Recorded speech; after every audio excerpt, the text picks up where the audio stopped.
Oo, pamilya ko kayo, pero hindi ko kayo maramdaman na pamilya ko. Alam niyo na may problema ako, di ba? Alam niyo na may pinagdadaanan ako. Nagpo-post pa ako sa Facebook, di ba? Nagpa-my day ako na hindi ako okay, may problema ako. Pero miski isa sa inyo, walang kumamusta sa akin. Wala man lang miski isa sa inyo nagtanong sa akin kung kaya ko pa ba? Okay lang ba ako kung kinakaya ko pa ba? Meron ba? Ha? Meron? Di ba wala naman?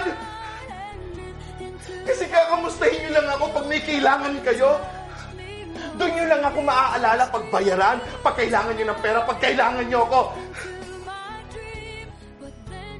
Pero paano naman pag kailangan ko kayo? Kailan nyo ako kakamustahin?